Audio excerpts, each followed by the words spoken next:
আসসালামু আলাইকুম ভিউয়ার্স। আমাদের এখানে 99% মানুষই কিন্তু কৃষিকাজ করে এবং সবাই কৃষির উপর নির্ভরশীল। কারণ আমাদের এখানে এই কৃষিকাজ ছাড়া অন্য কোনো কাজ কিন্তু হয় না। ইতিমধ্যে আপনারা দেখতে পাচ্ছেন আমার আশেপাশে কিন্তু হিউজ পরিমাণে মানুষ কিন্তু ধান রোপণ করছে। কিছুদিন আগেও কিন্তু আমাদের মাঠটা একেবারে ফাঁকা ছিল, প্রচুর পরিমাণে সবুজ ঘাস ছিল। এছাড়াও বিকালের দিকে দেখা যাচ্ছে প্রচুর পরিমাণে গরু, এছাড়াও মহিষ, ছাগল সবই কিন্তু এখানে চড়াইতে আসতো। তো আস্তে আস্তে দেখা যাচ্ছে এইগুলো এখন আর সম্ভব নয়, কারণ কি আমাদের এখানে ধানের যে সিজনটা আছে প্রতি বছরে কিন্তু দুইবার হয়ে থাকে। তো দুইবারের ভিতরে মনে করেন আবারও এই যে সিজন চলছে, এখন দেখা যাচ্ছে আস্তে আস্তে আমাদের এই মাঠটা প্রপারলি ধান লাগানো প্রায় শেষ। তবে আমাদের এই মাঠের এই পাশে একটা ক্যানাল আছে, ক্যানালের ও পাশের সাইডেও কিন্তু প্রচুর পরিমাণে ধান লাগায়। আর ওই পাশটাতে বিল যেহেতু একটু পানির পরিমাণ বেশি হইলেই দেখা যাচ্ছে ওই সাইডটা টোটালে কি ডুবে যায়, তখন কিন্তু কৃষকদের বিভিন্ন ধরনের সমস্যা হয়ে থাকে। এছাড়াও আমরা কিন্তু একটা জিনিস সবাই অবগত আছি, যারা কৃষিকাজ করে বর্তমানে তাদের বিভিন্নভাবে সমস্যার ভিতরে কিন্তু পড়তে হচ্ছে। কিছুদিন আগে দেখছিলাম যে তেলের একটা প্রবলেম ছিল, ইদানিং এসে দেখছি আবার সারের প্রবলেম চলছে। তো এইভাবে যদি কৃষকরা মাঝে মধ্যে সমস্যায় পড়ে তাহলে ভাবেন কিভাবে তারা নতুন নতুন ফসল উৎপাদন করবে। তো এইভাবে যদি চলতে থাকে কৃষকরা কিন্তু রীতিমতো একটা সমস্যায় পড়ে যায়।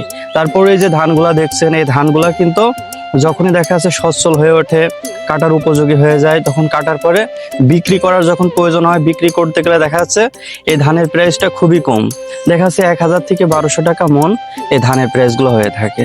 এবার ভাবুন এক বস্তা যদি সার ক্রয় করা লাগে, সার দেখাচ্ছে 1400-1500 টাকা এক বস্তা সারের দাম। শুধু যে একরকম সার হলে যে ধান চাষ করা যায় বিষয়টা এমন না, বিভিন্ন প্রকার সার লাগে। সারের যে প্রাইসটা এবং ধানের যে প্রাইসটা এটা কিন্তু অনেক দূরত্ব। আপনারা একবার ভাবেন, এই যে কীটনাশকগুলা ব্যবহার করা হয় ধানে, এর কিন্তু প্রাইসটা অনেক বেশি, কিন্তু ধানের প্রাইসটা সেই অনুযায়ী দেখাচ্ছে একদম সর্বনিম্ন। তো আপনারা বিশেষ করে যারা আমার ভিডিওগুলো দেখেন তাদেরকে সবসময় বলবো যে আপনারা কৃষক সম্পর্কে অন্তত কিছু বলেন। আমরা জানি আমাদের বাংলাদেশে মোটামুটি 99% মানুষই কিন্তু কৃষিকাজের উপর নির্ভরশীল, আর সবাই মোটামুটি এই কাজের উপর একটু বেশি পারদর্শী। আর এইগুলা কিন্তু বিশেষ করে গ্রামের মানুষরাই বেশি করে থাকে। শহরের মানুষরা কখনো কিন্তু এই ধান কিভাবে চাষ করে, ধান কিভাবে বড় হয়, এসবগুলো কিন্তু তারা কখনোই জানে না। তো যার কারণে আপনাদেরকে বলতে চাই, যারা অন্তত গ্রামের ভিতরে ভিডিও বানান তাদেরকে বলবো যে কৃষকদের সম্পর্কে অন্তত কিছু বলবেন। কারণ কৃষকরা দিন রাত খেটে যে জিনিসটা মেহনত করে এত বড় করছে, তার যে একটা পাওনা থাকে ন্যায্য, সেটা কিন্তু তারা পাচ্ছে না। তো অবশ্যই এই বিষয়ে কথা বলবেন।